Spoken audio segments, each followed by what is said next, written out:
Welcome, everyone, to Working with an Architect. Before we get started and before I introduce our wonderful architect who's here to share all his knowledge with us, I'd like to do our land acknowledgement. B2C2 recognizes that its work and the work of its community partners takes place on traditional Indigenous territories across the province.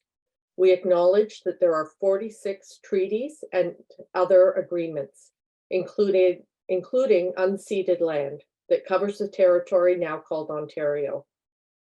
We are thankful to be able to work and live in these territories. We are thankful to the First Nations, Métis, and Inuit people who have cared for these territories since time immemorial and who continue to contribute to the strength of Ontario and to all communities across the province.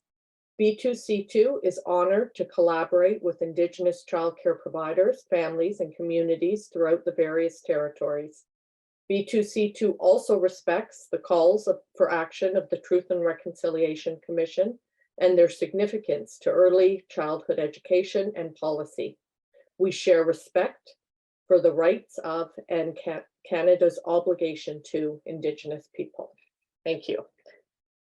So I would like to start off by welcoming everyone to our series on childcare expansion. And today we have with us Robert Froom.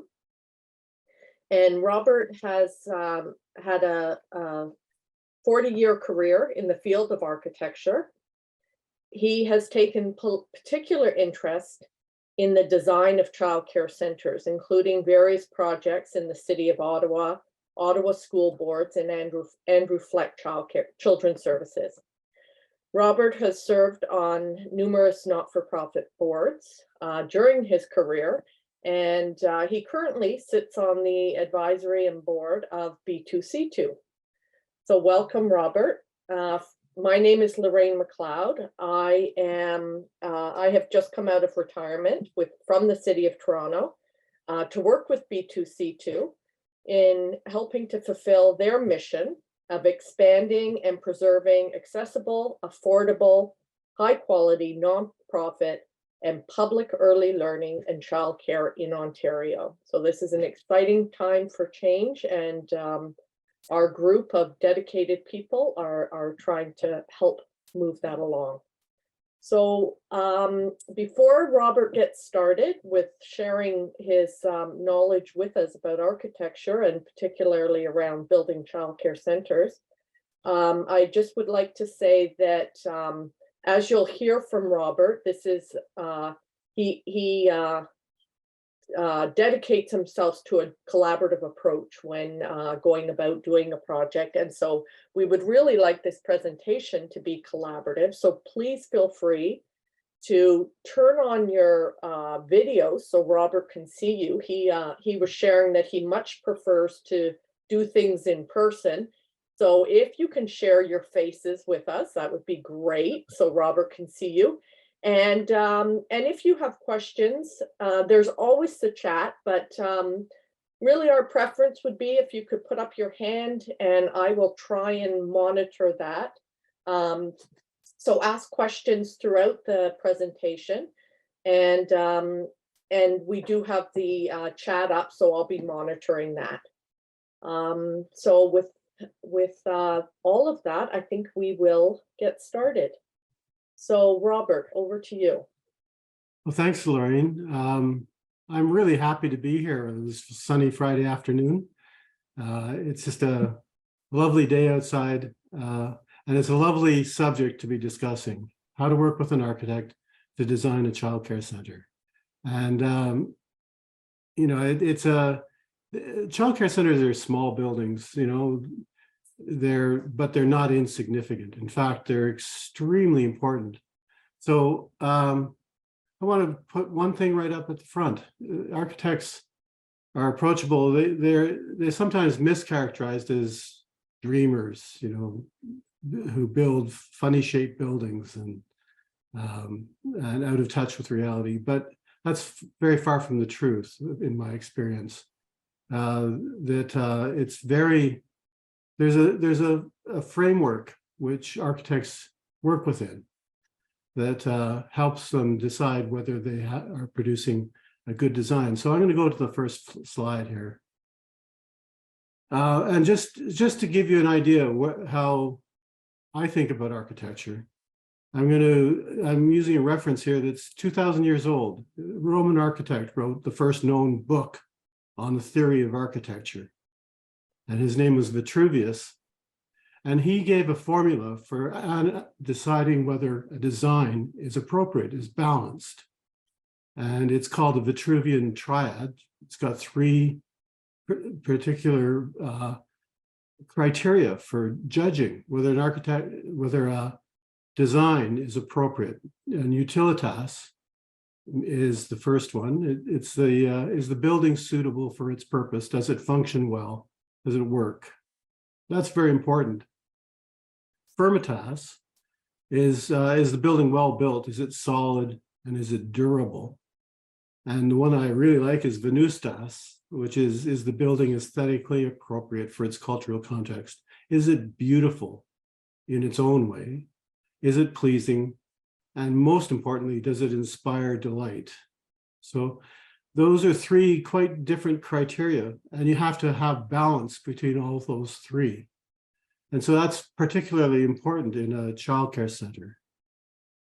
And I always like to think about this particular image. I've had it with me for years and years, this particular scene.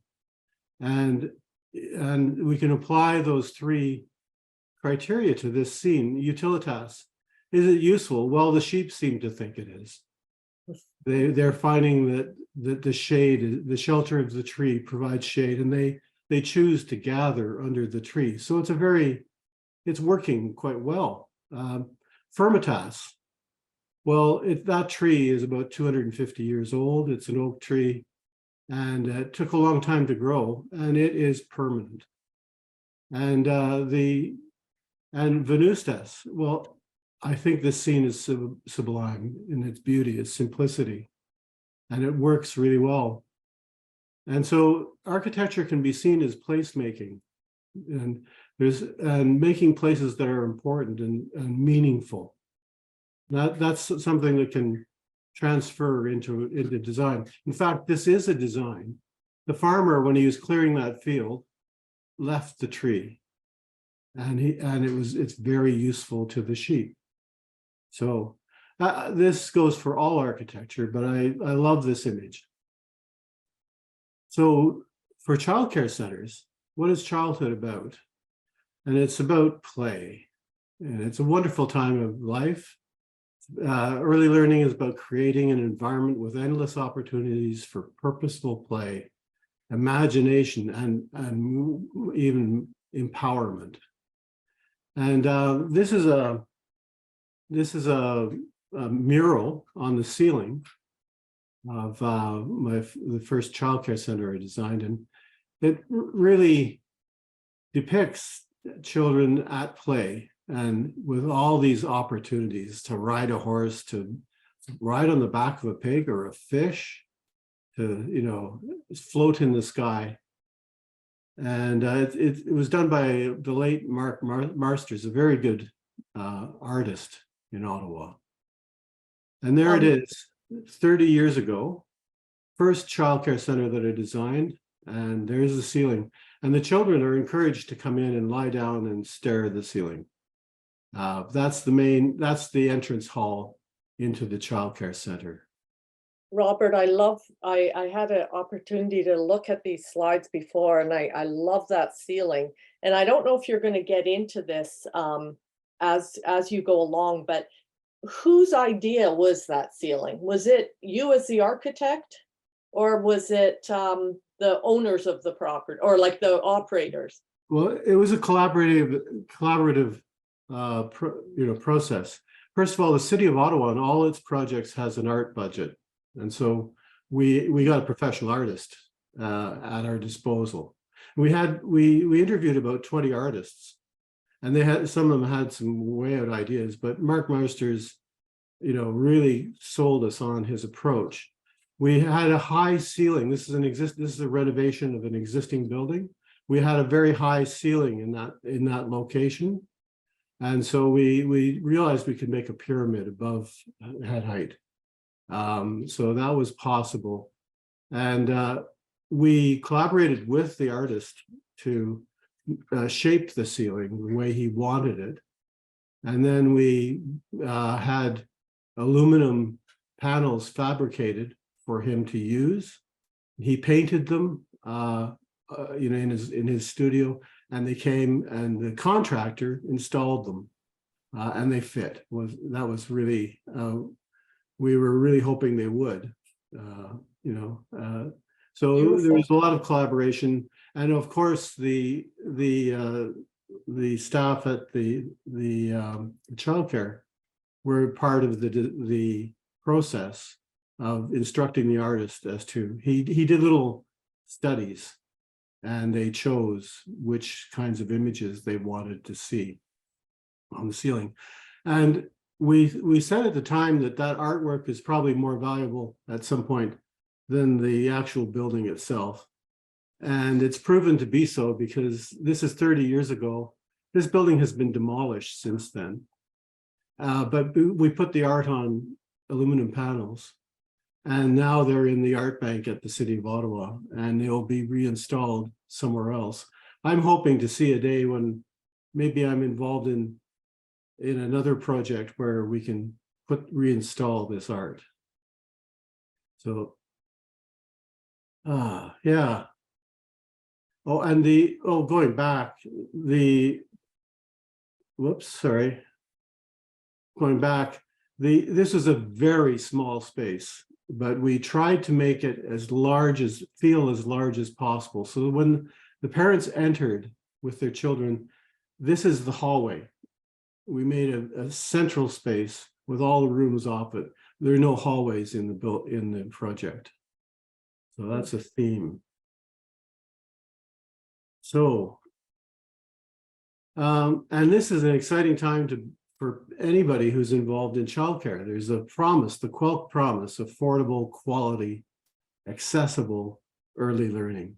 That's a historic moment. I've been following this. I was hoping that I'd have affordable childcare for my children in the 1980s. It's just about to happen now. And so the architectural mandate, I can't say this more strongly, is to design quality childcare. It's a worthy architectural challenge, just like an art gallery or major building. It's full of meaning. There's huge design potential and social promise in the outcome. So any architect will take a childcare center and relish it. It's a beautiful project to do. Quality childcare. The goal is quality childcare, and the means is inspired design, not at least from the architect's point of view. And this is a historic rehabilitation of a historic building in downtown Ottawa, and in Sandy Hill, and by my former firm, CSV Architects. So we've all heard that it takes a village to raise a child, and it takes a team to design and build a childcare center. So this is an organizational chart of the team that it takes to design a childcare center. And this is very schematic. It just shows the major entities. There are hundreds of people eventually will be involved in the project in some way. But in terms of there's the client, there's the architect or the design team, there's the builder, and there's special consultants, long list of special consultants that might be involved in the design of a childcare center. So we'll talk about the client first. The initiative for the project will come from the board of directors, the governance, and they're at the top of the page because they are directing the project. And then there'll be staff, the executive director, maybe program coordinator, and then there's the designated client representative. So the client really has to organize itself. The child care organization has to organize itself to embark on the project. And it's always really good if one person speaks for the client. And that's why I've separated out the designated client representative. Very important to speak with one voice, just as the architect, within the office of the architect, there'd be one person who is designated to talk to the client, so that there's always clear communication between the two. Many people may be involved, but the actual communications go through that channel. So in the design team, there's the architect. The architect is the generalist, the person who, directs the team and brings it all together into one package. But the architect has a whole bunch of sub-consultants. They're professionals, engineers usually, structural engineer, mechanical engineer, electrical engineer, civil engineer for the layout of the site, landscape architect, and there's sometimes interior designer. They can have a number of different sub-consultants. And the architect's role in that team is to coordinate that team and ensure that everybody on that team is supporting the purpose of the project. And then there's when the time comes when the building is designed, there's the builder, and they procure the builder. Notice that the line between the builder goes to the client, doesn't go to the architect. The architect has no contract with the builder.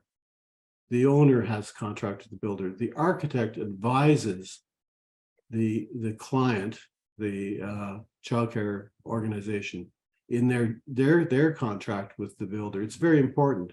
Architects do not build buildings. They provide advice on how to build buildings. So, and the general contractor then has a whole number of subcontractors, and like the structural or the framers, the concrete workers, electrical, mechanical contractors. So that's, and you notice that the lines of communication, these lines connecting the various people involved, are very important during the project. And then there's a whole list of special consultants.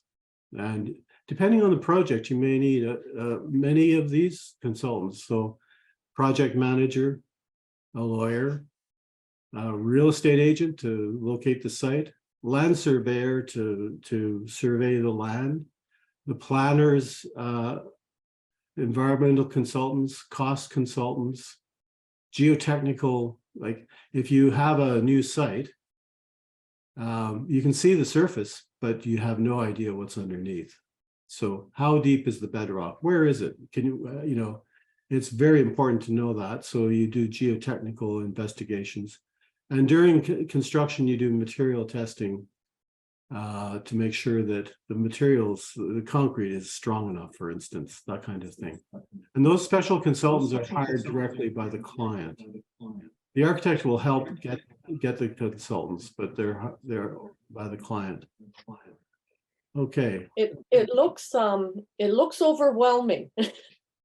Well, yes. It's actually a very simple process, and this diagram should be framed and put on the wall, because it helps to keep things straight as to who does what and who doesn't do certain things, and so and who's working for who. Okay, and it can get more complicated than that, but. So the question is, do you need an architect to design a small building like a childcare center? Childcare center, typically for 49 children, be 5,000 square feet. And that's under the threshold for small buildings in the building code, which is 6,000 square feet. By the way, I'm going to talk in square feet. When we actually do the drawings, it's all metric. but it seems that people understand square feet better. So in terms of visualizing space. So I'm in talking about square feet here. But so it has often been, said that a childcare center is just like a big house, In fact, I had a client one time, I was talking to them about their new facility, and we talked about the budget. This is before I was hired as the architect, and my client said, well, my brother-in-law builds houses and he says he can build it for half that price. There are a few mistakes there because a childcare center is not a large house.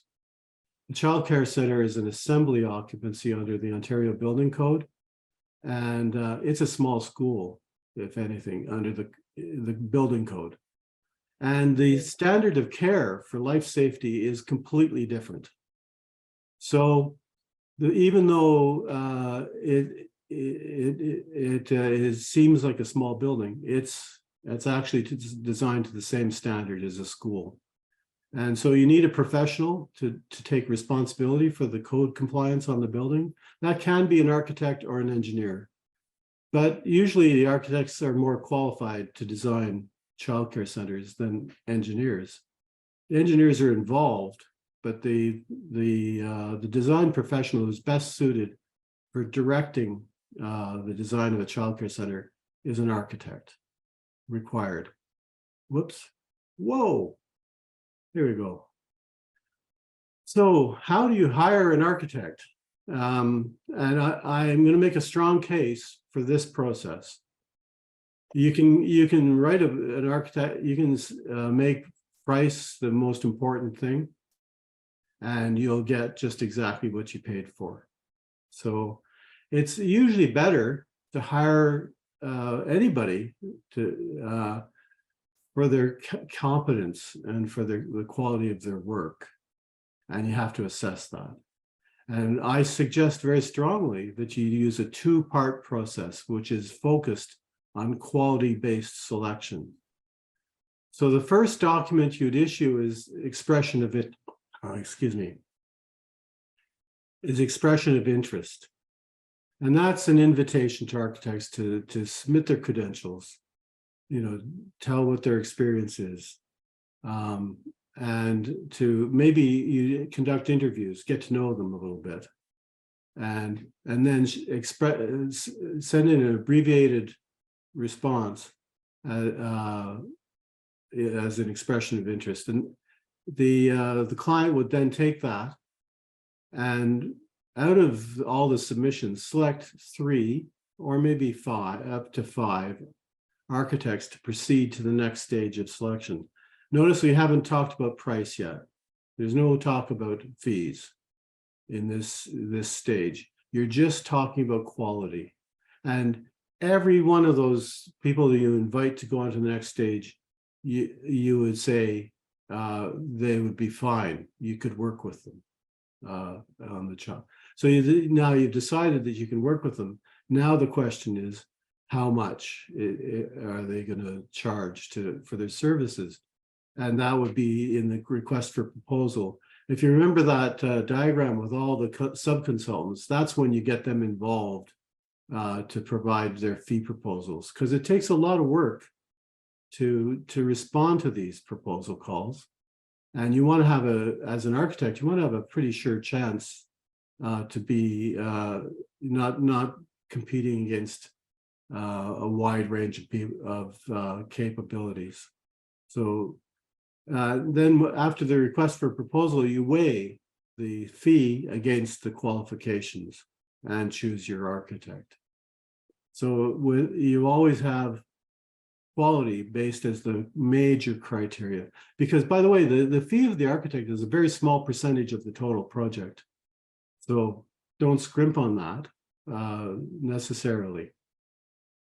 And I just Robert, is there a percentage that generally in a project, you said that surprises me, the architect is a small portion, because I've never really thought about these things, but yeah. Is there a percentage that you would say the architect takes of the budget? Well, you can just put in your head 10 to 12% Okay. for the architect, but I'm not quoting a fee there. And Yeah. it depends on the project.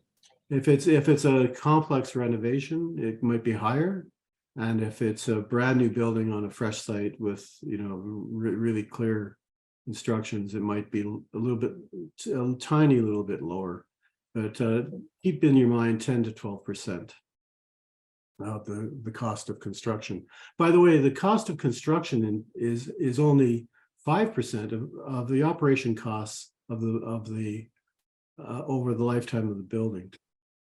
So scrimping and saving on the construction of a childcare can be a false saving, especially if it makes it harder for the staff to work there.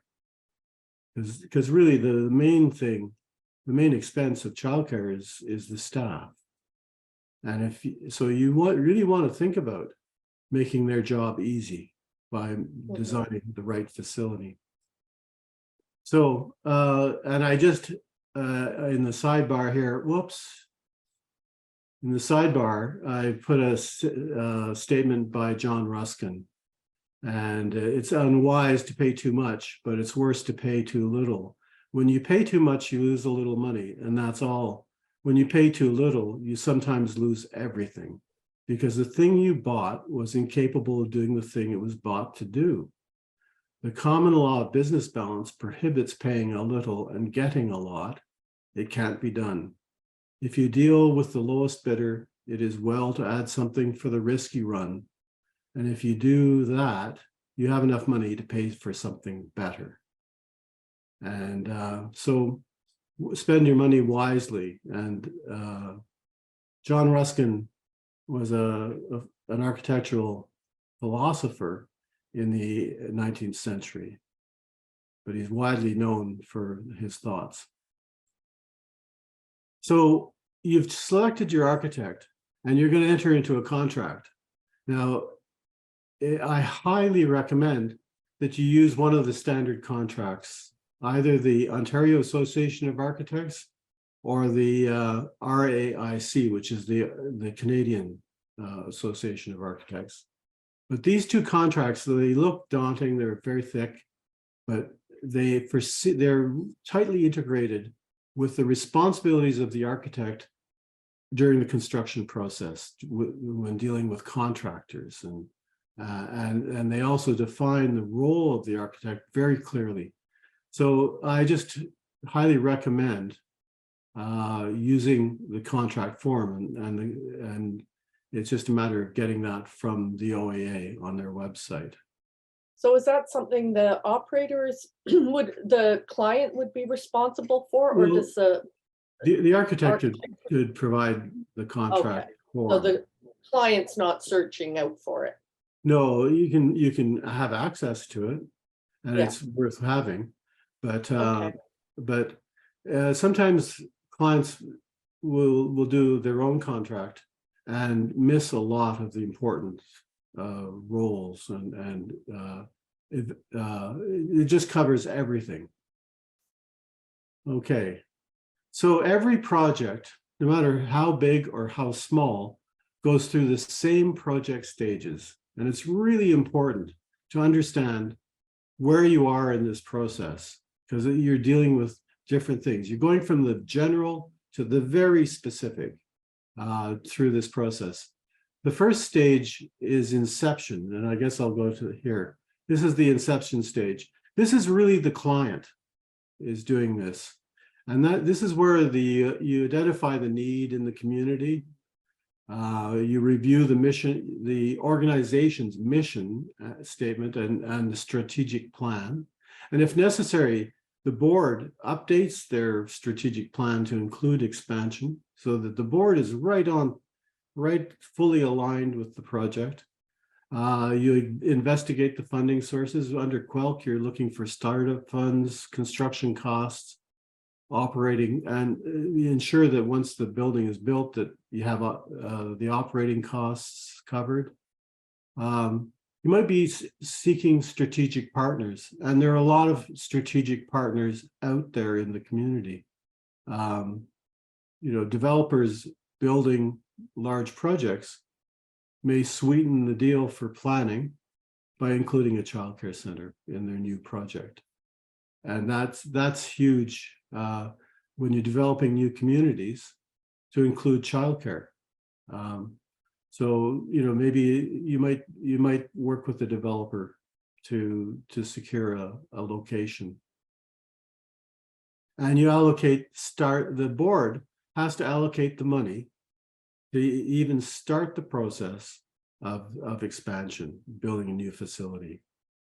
And of course, at the end of the inception stage, the board has to approve going on to the next step so that it's ready to go. And there's full alignment in the governance of the organization to enter into a project.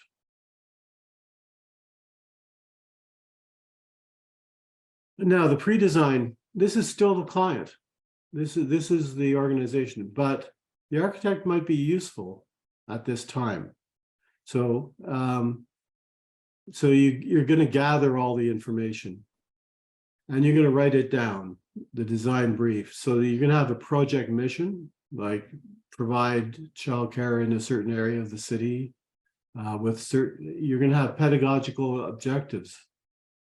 What is the style? How is the service going to be delivered? It may be a programmatic thing, like having a nature program or intergenerational childcare. You're going to start to think about the license capacity, and that leads right into the space that is going to be required. And you want to make explicit what the functional requirements of the project are. In the pre-design, you're going to be doing site selection. You're going to want to start to think about what the probable cost will be. You won't have enough information to know, but you're going to start thinking about that. And you're going to start thinking about the schedule. And you're going to select your architect. Now, I put it at 6 because these are all client or activities, but the architect, if you select them earlier in the project, the architect can be involved, especially under site selection. It's really good before you complete an offer to purchase a piece of land, that you have somebody take a look at it and make sure that it's zoned for childcare and that it's a good site for a building. So at the end of the pre-design, you're starting to bring into focus what the needs are. And I'm looking at this diagram here. I sort of like this diagram. You're bringing order to things, but I like the one on the left-hand side better than the one on the right-hand side. So you're bringing structure to confusion, but you're not ironing it out completely. You want to keep your mind open. So Robert, yeah.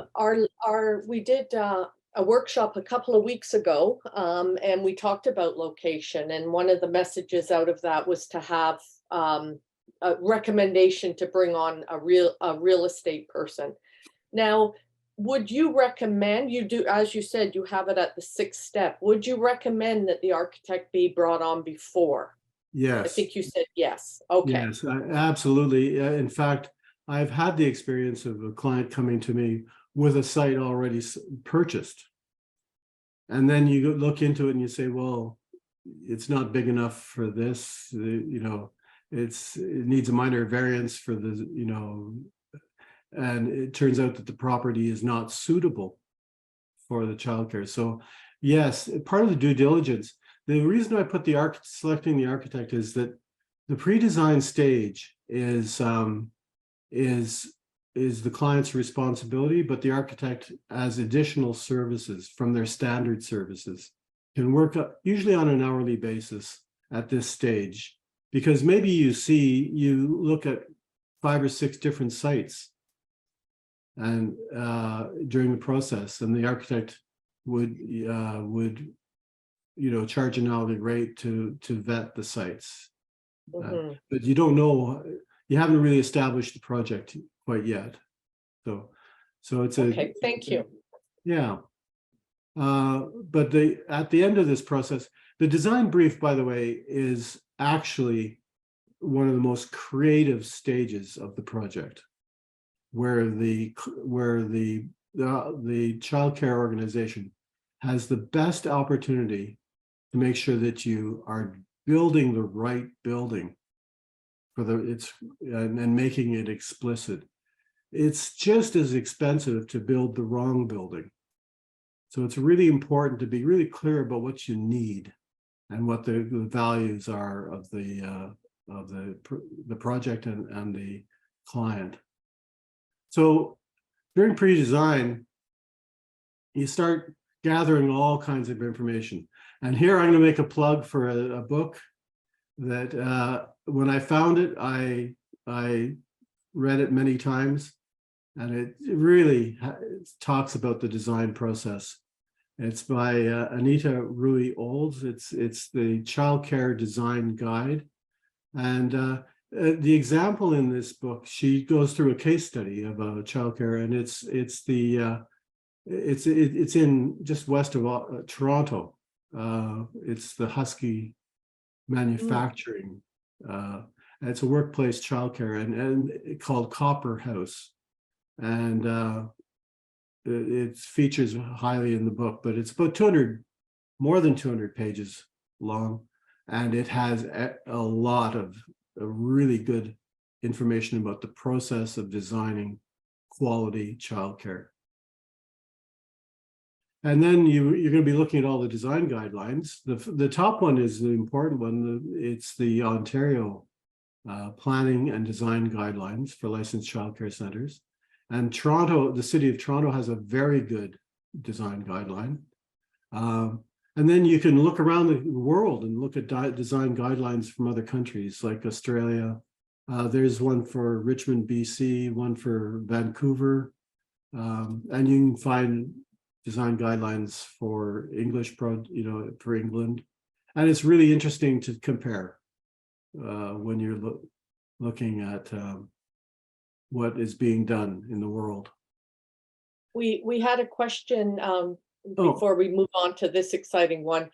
Just earlier, we had a question around some links. I think, Robert, you have such amazing material in your presentation, and we are planning to have a new tab on our website called Toolkit. And I think these would be, we'll find the links for some of these documents that you've talked about. So just to answer that question for people out there, that we'll look for making it easy to find some of these free resources. Yeah. So then, and this is compulsory reading for anybody designing a childcare center. It's all about. One client told me that designing the circulation in a childcare center is all about the snow boots, where the boots go, and how to put putting the snowsuits on, and of course where the washrooms are. And I always get a chuckle when I put the washroom right beside the entrance to the exit to the playground, so that the children don't have to go back to the room, tromping all the way through. That there's a washroom right by the back door of the childcare center. So I always think of I have to go when I design it. So read these two books early and often. Well, there's lots of, I can go through long lists of places where the information comes from, but there's legislation, there's the Education Act, the official plan of the city, the municipal zoning, Ontario Building Code, very important, public health, standards. And there's, you can identify the permits required, site plan control, which is always critical path to the whole project. Site plan, it's in the news a lot. It takes a long time to get through site plan control. So you have to schedule yourself so that you get that done early. Building permit, the occupancy permit, you get the building finished. It's completely finished. It's ready to go. And the building inspector is on holidays, or the licensing hasn't come through yet, or the health inspector hasn't checked whether you have the right number of sinks in the kitchen. The contractor always says, we'll be finished by September 3rd. What he means is you'll have substantial performance, but that doesn't mean you have an occupancy permit. And that occupancy permit can take, you have to plan way ahead to make sure that you get the occupancy permit. And that's So- for a renovation or a new build? New Robert? build or renovation, either one. It's an assembly occupancy. It has to have an occupancy permit before you can allow people in the building, the users. And there are other issues that you want to consider that aren't childcare, but they're very important to the process. There's sustainability, and any responsible architect is very concerned about the global warming and sustainability, energy efficiency, sustainably resourced materials, sustainable building techniques, environmental protection. The construction process can be quite, messy. You want to protect the water on flowing from the site, make sure that you're not contaminating other properties. And then there's the heat island where, you want to reflect as much light back to space before it gets a chance to heat your building and heat the atmosphere around it. And there's healthy environment is really important. The choice of interior materials with low VOC off-gassing. Off-gassing is a serious problem. And that new car smell, it's also very unhealthy. And if your building has a new car smell for 8 or 9 months in the first months of its operation, that's not good. I'll just skip down through it. But infection control is becoming really important. It always has been, the location of hand washing sinks. But the interior air quality is also now with COVID is coming to focus, and it's in contradiction to the energy efficiency of the building. There's a trade-off between the two. So interior air quality is the emerging issue in the design of childcare centers. Standards for comfort, you want to know before you start whether you're going to have warm floors or not. And whether you're going to have control so that the infant sleep room is cool enough, and the activity rooms are warm enough. And then the last one is post-disaster shelter. For municipal buildings, childcares are the ideal post-disaster shelter. They've got a big kitchen, they've got large spaces. And so in the event of ice storm or generalized power failure, a childcare center can become an important resource to the community for warming centers and that kind of thing. Mm-hmm. And I have direct experience with that. It's a couple of my buildings were used as emergency or post-disaster shelters during the ice storm. So during the pre-design stage, this is an important, and a very important process. This is a list of all the spaces that are required in the childcare center, and it allocating space for each of those spaces. And it has 2 columns, minimum and maximum, and recommended. So in the play activity space, I won't go through the whole thing, but for a play activity space, you want to have, the building code says you have to have 30 square feet per child of play, unobstructed play space in the activity rooms. And that is, in my opinion, far too little. It's really crowded, especially when you put the furniture in the room. So my recommendation is 45 square feet per child. You would think that's a big cost, but when you get down to the bottom of if you do that, you only increase the square footage on the building by about 8%. So one of the things that makes working in a childcare center easier is space. Mhm. So there's a decision. That first line is a big decision. It's just how much space you're going to provide in the play activity rooms.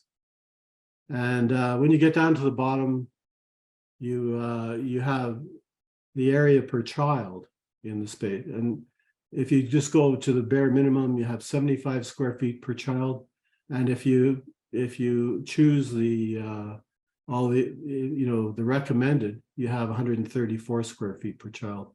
And a good rule of thumb is 100 to 120 square feet per child will give you the size of the childcare center. And the website, the B2C2 website, has a really good tool for producing a space allocation table, and I highly recommend that, because at the end of the space allocation table, you know how big a childcare center you're going to be providing. You can make all kinds of value judgments, and you start to get an idea of how much it's going to cost. Mhm. Yeah.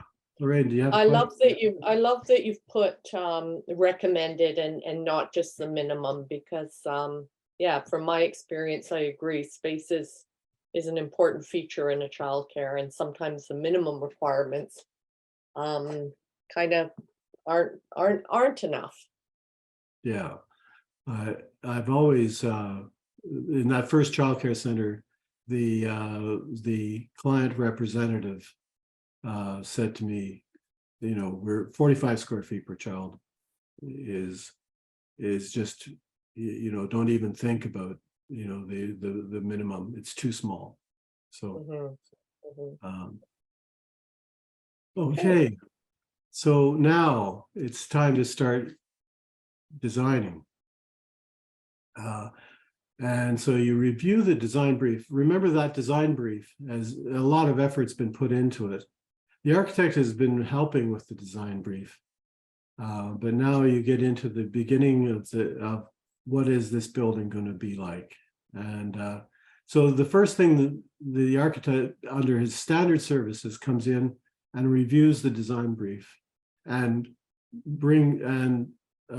assists in editing it, because the design brief is a living document. It changes as you go. It records the decisions being made. It evaluates the site, reviews planning and zoning, discusses the concepts and missions of the project, produces very general bubble diagrams to imagine different relationships in the building, produces schematic design sketches, evaluates options. This is the time for options. Paper is cheap, eh? Little sketches, and it's really important to look at various options. Now this is the stage where you start getting more information, and you can give a proper cost estimate, a Class D cost estimate, which is the most general type of cost estimate. But at least you're starting to bring into focus how much it's going to cost. You create a schedule. When's the building going to be finished reasonably? And that sometimes can be quite a challenge. It takes longer than you expect when you get it down on paper. And this is the point where you start to assess the feasibility of the project and the risks to proceeding. And you update the design brief, and then that goes back to the client, to the board level for approval. You have the size of the building, the site, the cost, the schedule, and you ask for approval. And because so I'm going to go through some of the types of things you might do during the schematic design. This is a bubble diagram. It's sort of to scale, but it's not. Don't waste a lot of time worrying about the scale of the drawing. the activity rooms are large, and there's some smaller rooms, but it starts to define some of the relationships that you want in the building. And I'll just go through a few of them. On this particular project, the parking was at the north, happily. The playground, large playground to the south. And you took the shortest distance from the front entrance to the playground exit. And that's that salmon colored arrow. And there are no hallways in this building, this design. We have that green line defines an open space in the middle that is populated with, the kitchen is open. When we were designing this particular building, the cook was legendary. He liked to be part of the childcare activity, and they specifically requested that the kitchen be open to a dining area. Okay, back to that space allocation table. Dining area is not required, but this program wanted to have a dining area so that the children weren't eating in the activity rooms. Robert, I just want to point, I know you have lots of slides to share. We have about 10 minutes, just under 10 minutes left. Oh my gosh. So, yeah, so if you want to sort of bring us to the most important pieces. There's another bubble diagram, and it shows how you would create a much larger facility. That's 150 children and a school age program. And this idea is that there are houses, that there are 3 nodes that are houses. And that instead of having 3 toddler rooms side by side, you have pods. That's a pretty fundamental concept, eh? And it's being dealt with at this high level. So in design development, we're going on to the next stage. Is design development is where you've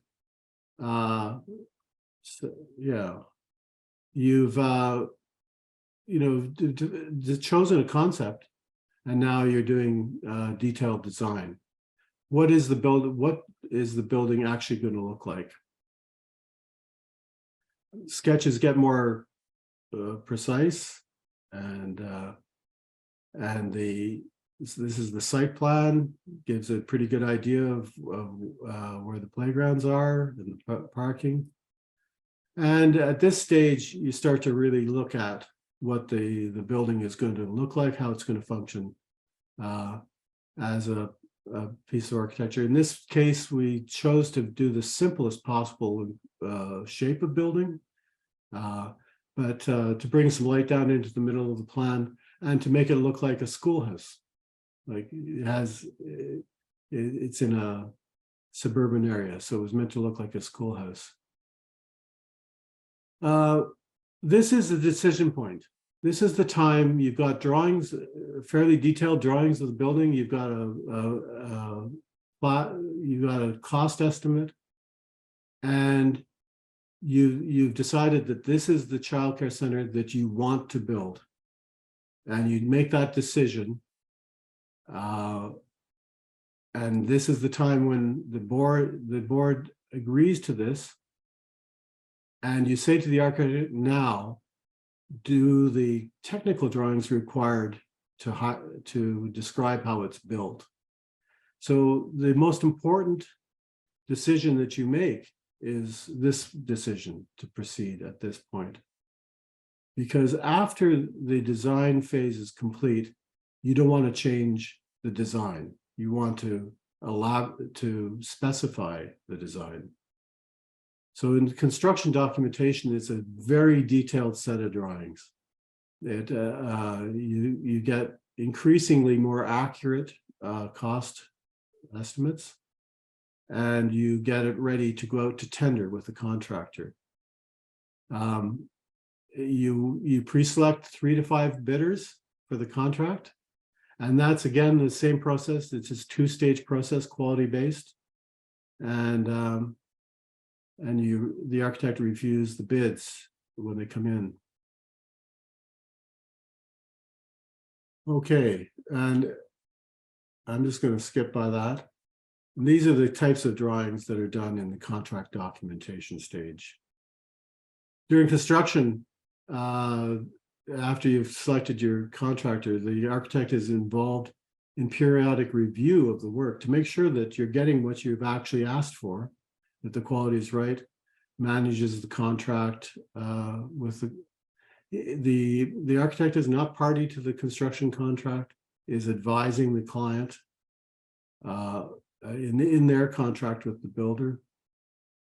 And there's a lot of responsibilities during construction, such as certifying payments, making sure that the applications for payment are correct. And then there's licensing and occupancy. And again, at the point of certifying completion of the building, substantial completion of the building, and facilitating the process of licensing and getting the occupancy permit for the building. So here's the building that we've been talking about, and it completed. And there's the entrance. If you look at the entrance, the window on the side is the administrator's, the program coordinator's office. The program coordinator can see who's coming to the building from her office. And there's the entrance, and you're looking through to the playground exit. There's the playground. Sustainability. I'm very proud to say that that building stands out because it's reflecting the heat back to space. And there's another building here across the street. That's also from our firm, and they stand out because they are environmentally sensitive for heat. This is cost control, and basically cost control is a very predictable process. You go through, you start with an estimate of probable cost way back at the beginning, and it's $500 a square foot right now. And then as you go through the project, you get more and more accurate with the cost analysis until you tender the project and you know the price of the project. And then there's value engineering. At each stage that you get a cost estimate, you look at it and say, well, where are we overspending? What can we do to change the design slightly? Early on in the process, you can control the costs broadly. And at the end of the construction, you can only delete things. You can't control the cost very easily. So this whole diagram, you're saying it was sort of looks complicated. I've added another role here, and that's the role of the project manager. A lot of childcare organizations don't have the expertise in-house to manage a project like this.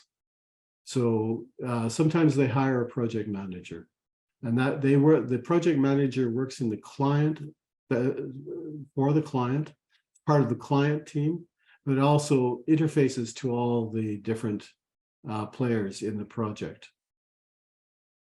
And so that project manager can be a key person to the success of the project. So I'm just going to tell a story to finish. Can I finish? Okay, great.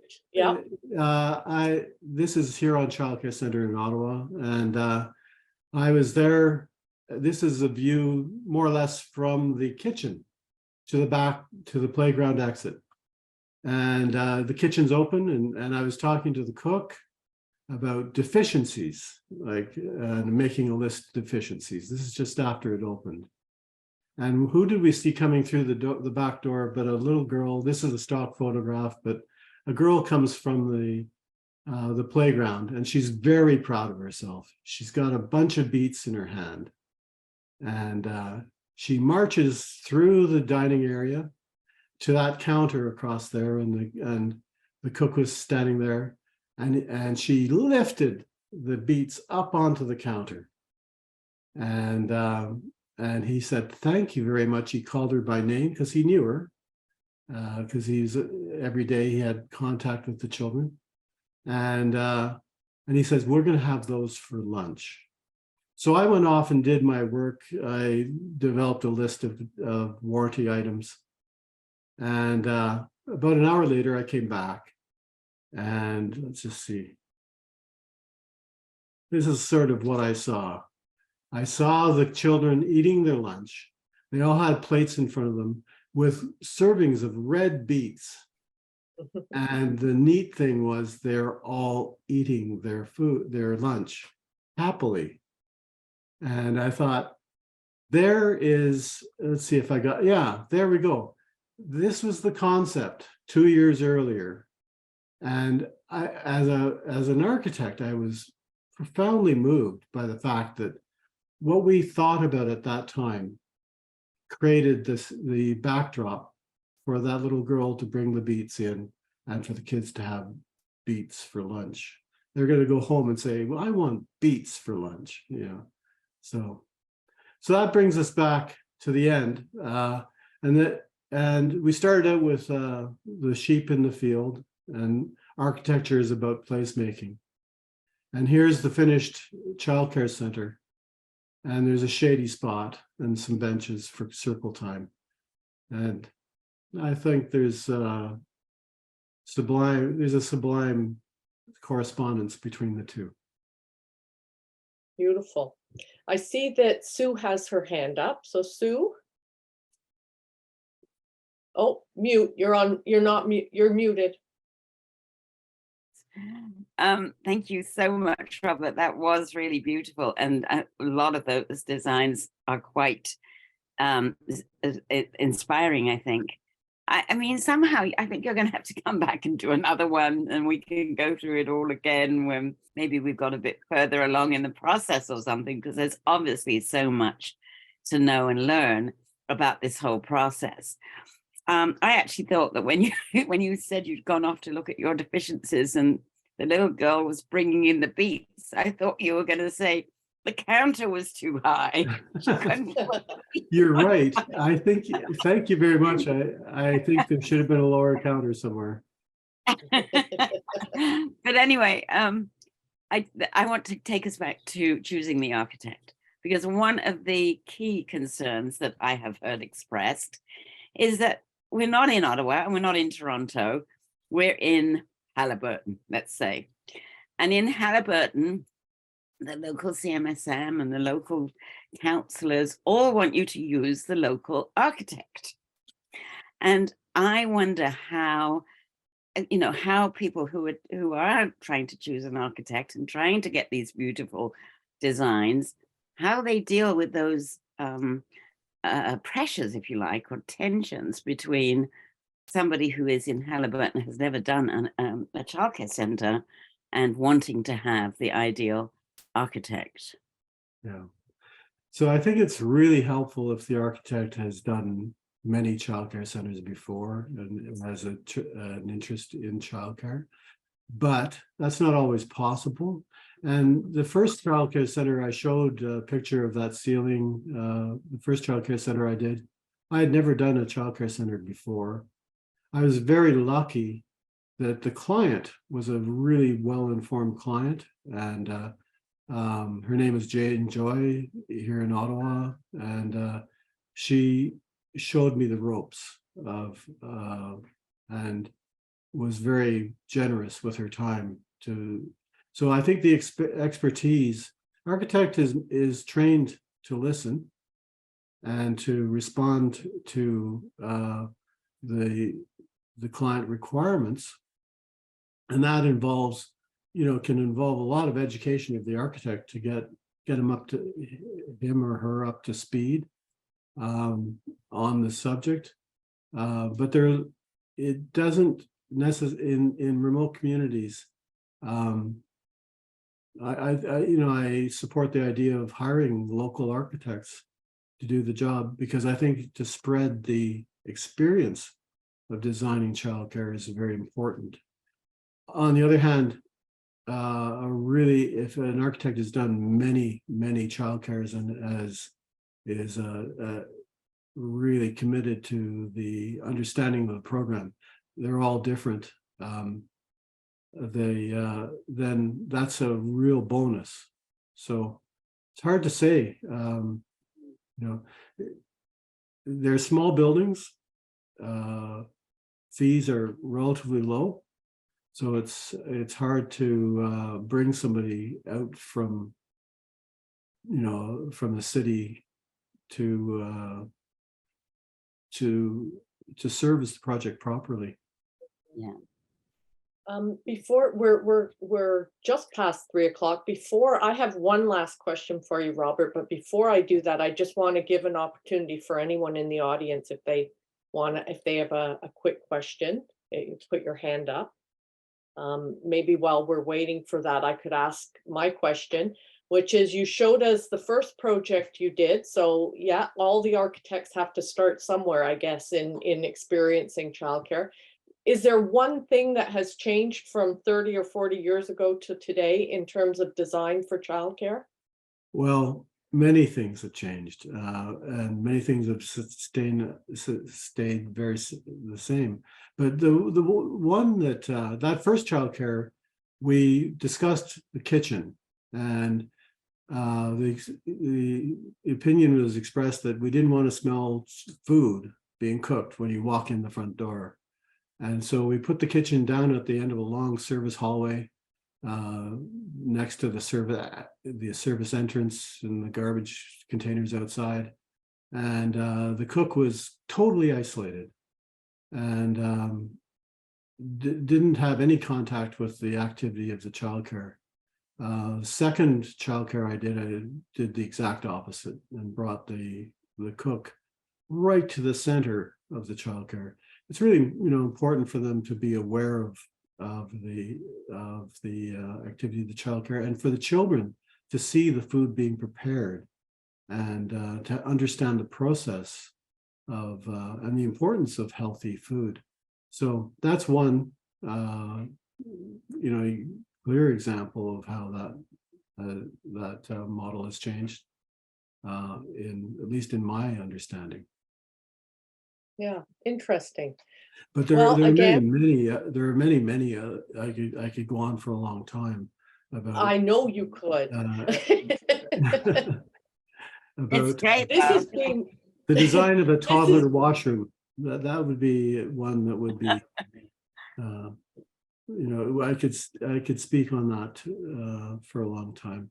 I think Wow. it's very important for staff to have the best possible working environment, and to make supervision or keeping their ratios intact to be very important. So bringing a washer and dryer into the room, each play activity room, so the staff don't have to go out to dry wet snowsuits, for instance. And finally, the relationship of the cubbies to the play activity rooms and to that path between the front door and the playground is always a big decision to make, so that you manage both the children and the mess, of outdoor boots efficiently. You can tell you speak from a lot of experience. Yeah. I see Sue has her hand up. Sue, did you want to say something? I forgot what it was. Oh, I'm sorry. I keep percolating with all these ideas and questions that you've stimulated in me, Robert, but then I couldn't remember what it was. But it was most enjoyable. Thank you. Yeah, thank you, Robert. It was such an inspiring talk, and just really giving us inspiration for what's possible out there in design, whether it's a new build or whether it's a renovation. And we will have all of this information. We will get it up on our website. And now Sue's remembered. I have remembered. Sorry, it's this. I know a lot of you who work in childcare have great ideas about design, or terrible things about design, and it would be really great if you could. Maybe we should just have a session on what to avoid and what to embrace, or maybe we should have something on the website where people can actually post their ideas and their thoughts about design. But I just thought it would be really good if we could have a more interactive process that people could actually learn from each other on design issues. That'd be great. Yeah, that's a great idea. I'd like to leave everybody with one last thought, and that is that equality is fundamentally important. Serious thought about the program for childcare is really important. And there's this historic time when childcare is will be making great strides forward. I hope that that design is valued in expansion, and quality is valued, and not. It would be a pity to waste this great opportunity by building poor buildings for the purpose. I'm not Yeah. Thank you, Robert. Your passion for childcare is truly inspirational. And yes, we hope that design does play a big part in the expansion efforts. And you've really shown us what kind of design can happen. So again, on behalf of B2C2, we'd like to thank you for this. And it looks like we'll be reaching out to you again and figuring out how we can do other information sessions around this that, as Sue said, could be maybe a little more interactive, and all of us can learn from each other. So that would be great. So with that, we'll say thank you to everyone for joining us, and we'll look forward to seeing you at next week's session. So I think it's on writing a proposal. Submitting a proposal, yes. Submitting a proposal. So stay tuned for that one. And as I said, we will be getting as much of this information online as possible under our toolkit tab. So thank you, Robert. Enjoy the rest of the beautiful day, everyone. I know. Bye-bye.